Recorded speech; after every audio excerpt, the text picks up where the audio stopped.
कथिए चाल होया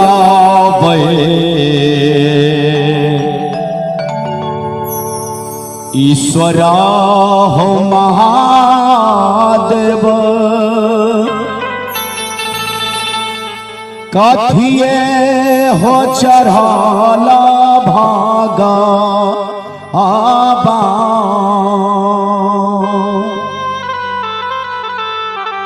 जे कथी पर चढ़ल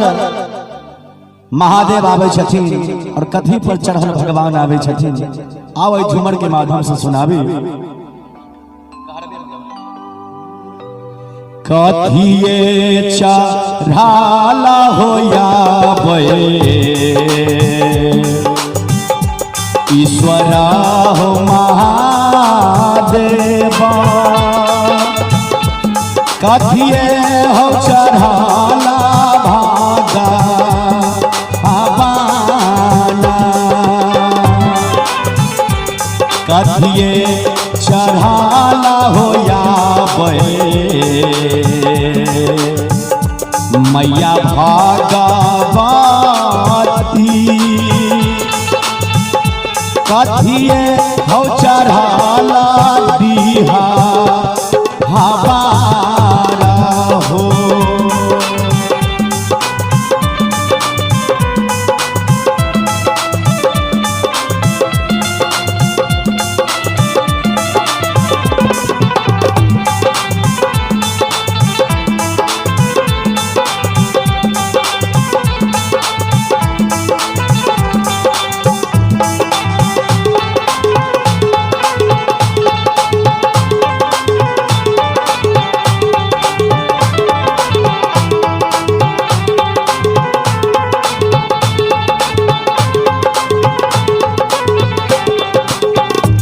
कथिए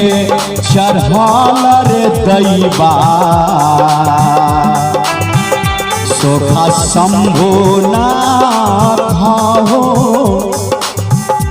कथिए हो चढ़ाला हो धर्मा राजा हो कथिए चढ़ाला हो या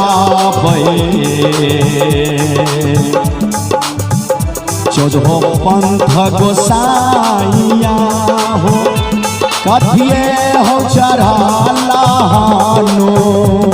हो माना हो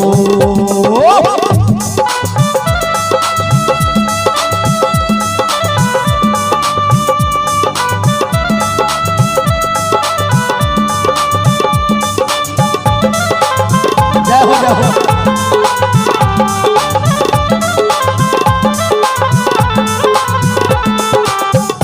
कथिए चढ़ाल भैया सोखा शंभुना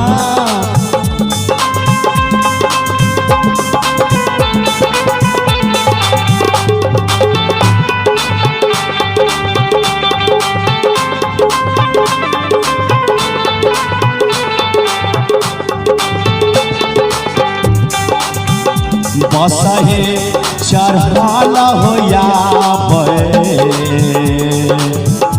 ईश्वर महादेव हो गरुले हो चढ़ाला भागा हवाना हो डोलिए चढ़ाला या मैया भागवती हो घोड़ा दे हो चढ़ाला डीहा हमारा हो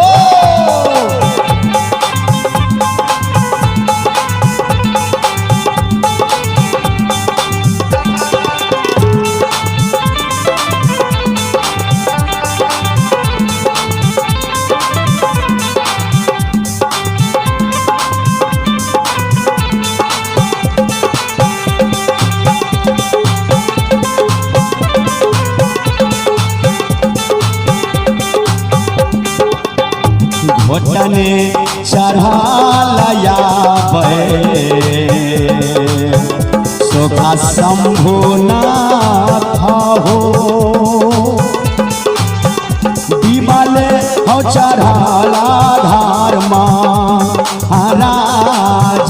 हो रथबे चढ़ाल हो या